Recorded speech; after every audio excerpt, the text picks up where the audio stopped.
रात का वक्त था। मदीना की हवाओं में हल्की डांसेस फैली हुई थी। शहर पुरसुकून था, मगर उम्मत का दर्द रखने वाला एक शख्स जाग रहा था। वो थे हजरत उमर। वो रातों को निकलते, मदीना की गलियों में खामोशी से चलते, लोगों की हालत देखते, उनके दुख महसूस करते। उनका दिल चाहता था कि शहर में कोई भूखा ना रहे, कोई बेआसरा ना हो, कोई आंख दर्द से ना रोए। इसी रात भी वो मदीना के किनारे की तरफ जा रहे थे कि अचानक उन्हें बच्चों के रोने की आवाज सुनाई दी।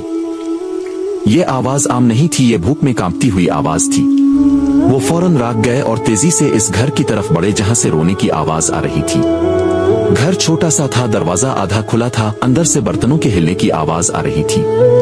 हजरत उमर ने आहिस्ता दस्तक दी। एक थकी हुई औरत बाहर आई, जिसके चेहरे पर थकन, दुख और बेबसी साफ नजर आ रही थी। उन्होंने नरमी से पूछा, बहन बच्चे क्यों रो रहे हैं? औरत ने कमजोर आवाज में कहा, ये भूखे हैं, 2 दिन से कुछ नहीं खाया। मैं बर्तन हिलाती हूँ ताकि उन्हें लगे कि खाना पक रहा है, शायद ये सो जाएं। ये सुनकर हजरत उमर के दिल पर जैसे चोट लगी। उन्होंने मजीद पूछा, अमीरुल मोमिनीन तुम्हारी हालत से वाकिफ नहीं? औरत ने दुख में जवाब दिया, अगर वो जानते होते तो मेरे बच्चे इस तरह ना रो रहे होते। ये अल्फाज सुनते ही हजरत उमर तड़प गए। वो कुछ ना बोले, सिर्फ पलट कर बैतुल माल की तरफ दौड़ पड़े। वहां जाकर उन्होंने अपनी पुश्त पर आटा, घी और खाना पकाने का सामान रखा। खादिम ने कहा, अमीरुल मोमिनीन मैं उठा लेता हूँ, मगर हजरत उमर ने फरमाया, क़यामत के दिन मेरे बोझ भी तुम उठाओगे, आज का बोझ मैं खुद उठाऊंगा। ये कहकर वो अंधेरे में भारी सामान उठाए दोबारा इसी घर की तरफ रवाना हो गए। रात मजीद गहरी हो चुकी थी, लेकिन एक खादिम उम्मत अपने लोगों के लिए जाग रहा था। घर पहुंचकर उन्होंने औरत से चूल्हा जलाने को कहा और खुद आग के पास बैठ गए ताकि धुआं बच्चों को तकलीफ ना दे। उन्होंने अपने हाथों से खाना तैयार किया। जब खाना बन गया तो उन्होंने बच्चों को अपने हाथों से खिलाया। बच्चे आहिस्ता आहिस्ता खामोश होने लगे, फिर खाते हुए हंसने लगे। हजरत उमर दूर खड़े ये मंजर देखते रहे। उनकी आंखें नम हो गईं, जैसे दिल से कोई दुआ उठ रही हो, ये अल्लाह आज ये बच्चे हंस गए तो मैं भी सुकून से सांस ले सकता हूँ। जब सब कुछ ठीक हो गया तो वो बगैर अपना नाम बताए खामोशी से वापस चले गए। औरत को मालूम ही ना हुआ कि ये कौन शख्स था जो रात के अंधेरे में इसके बच्चों की भूख मिटाकर चला गया। अगली सुबह हजरत उमर दोबारा इस घर के करीब से गुजरे। औरत ने उन्हें देखा तो फौरन पहचान लिया कि यही वो शख्स है जो रात को बच्चों को खाना देकर गया था और यही अमीरुल मोमिनीन है। वो घबरा कर रोने लगी और बोली, मैंने आपको ना पहचाना, मुझे माफ कर दी। हजरत उमर ने नरमी से कहा, तुमने जो कहा वो सच था। अगर कोई बच्चा भूखा हो और उमर को इसकी खबर ना हो तो ये उम्र की कमजोरी है, तुम्हारी नहीं। फिर उन्होंने औरत और उसके बच्चों के लिए मजीद इंतजामात किए और उन्हें ये एहसास दिलाया कि अब वो तन्हा नहीं है।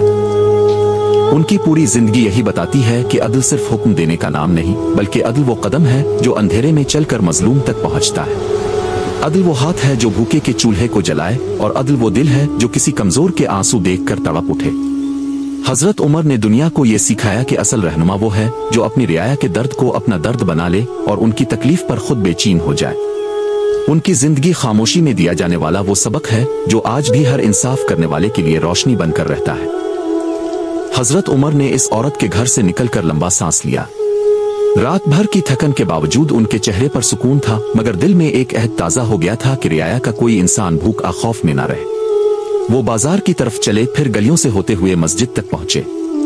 उनका दिल कह रहा था कि अगर एक घर में बच्चे भूखे थे तो शायद कहीं और भी कोई माँ अपने बच्चों को बहला रही हो। इस ख्याल ने उनका दिल हिला दिया। वो मस्जिद में बैठ गए और देर तक सोचते रहे कि रियाया को कैसे महफूज रखा जाए, कैसे उनकी जरूरत पूरी की जाए और कैसे हर घर तक खुशी पहुंचे। इसी वक्त चंद लोग मस्जिद में आए और उन्होंने अमीरुल मोमिनीन को फिक्र में डूबा हुआ देखा। एक शख्स ने पूछा, अब परेशान दिखाई देते हैं। हजरत उमर ने जवाब दिया, उम्र कैसे आराम करे जब रियाया में से कोई एक भी भूखा सो जाए। वो बोले, रियाया का हक सबसे अहम है। अगर रियाया खुश है तो रियासत मजबूत है, लेकिन अगर रियाया दुख में है तो अमीर का ताज बेमानी है। उनके अल्फाज में ऐसा दर्द था कि सुनने वाले भी खामोश हो गए। इसी दिन हजरत उमर ने गश्त बढ़ाने का हुक्म दिया। उन्होंने अपने अहलकारों को कहा कि शहर की हर बस्ती में जाएं, हर गिल्ली देखें, हर कमजोर का हाल पूछें, मगर साथ ही ये भी फरमाया, उम्र तुम्हें हुक्म देता है लेकिन खुद भी रात को गश्त करेगा, क्योंकि रियाया का मुहाफिज वही समझ सकते हैं जो खुद दर्द से गुजरते हैं। वो लोग हैरान रह गए कि इतनी बड़ी जिम्मेदारी के बावजूद वो खुद इस कदर आजिजी से काम कर रहे हैं। शाम होने पर वो दोबारा शहर के कोने कोने में गए। रास्ते में एक बूढ़ा आदमी मिला जो पत्थर सहारा बनाकर बैठा था। हजरत उमर ने पूछा, भाई तुम क्यों बैठे हो? बूढ़े ने कहा, मैं जिज़िया देता हूँ मगर अब मेरी कमर जवाब दे गई है, काम नहीं होता, कुव्वत नहीं रही। ये सुनकर हजरत उमर का दिल भर आया। उन्होंने फौरन बैत अलमाल से इसके लिए मदद मुकर्रर की और कहा, आज के बाद बूढ़े, बीमार और कमजोर लोगों से जिज़िया नहीं लिया जाएगा। रियाया की मदद रियासत की जिम्मेदारी है, उन पर बोझ डालना इंसाफ नहीं। फिर वो एक और घर के पास पहुंचे। वहां एक औरत अपने बेटे को समझा रही थी, बेटा आज सब्र कर लो, कल कुछ कर लेंगे। हजरत उमर ने दरवाजा खटखटाया और पूछा, तुम्हें किस चीज की जरूरत है?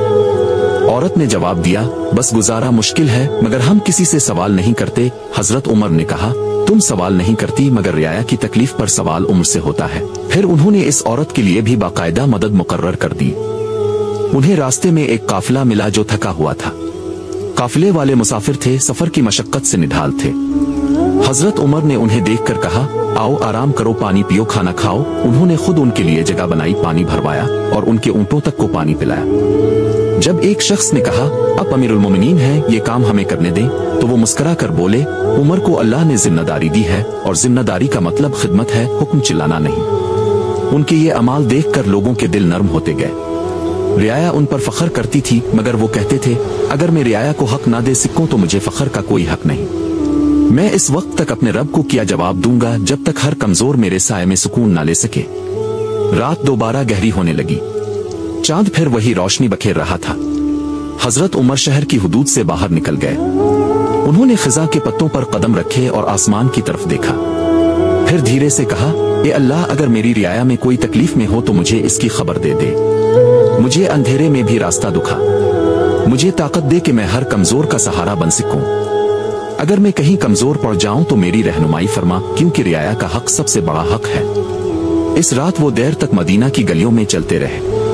कभी रुक कर किसी दरवाजे को देखते, कभी किसी बस्ती की तरफ जाते, कभी किसी अंधेरे में छुपे दुख को महसूस करते। उनके हर कदम में ये दुआ छपी थी कि कोई भूखा ना रहे, कोई बेआसरा ना हो और कोई दिल खौफ से ना धड़के। हजरत उमर की पूरी जिंदगी ये ऐलान थी कि सल्तनत का मेयार महलों की चमक नहीं होता, बल्कि वो घर होते हैं जहां कोई टूटा हुआ दिल रहता है। रियाया का सुकून ही असल ताकत होती है, और जिस रहनुमा की आंख अपनी रियाया के आंसू ना देख सके वो रहनुमा नहीं कहलाता। उनके जाने के बाद भी उनकी मिसाल जिंदा रही। उनका अदल आज तक तारीख में रोशनी बनकर खड़ा है। उनकी रातों की थकन, उनके कदमों की आवाज, उनके आंसू, उनकी दुआएं और उनकी बेलोस खिदमत, ये सब आज भी बताते हैं कि रहनुमा वो होता है जो अंधेरे में भी अपने लोगों के लिए चिराग जलाए।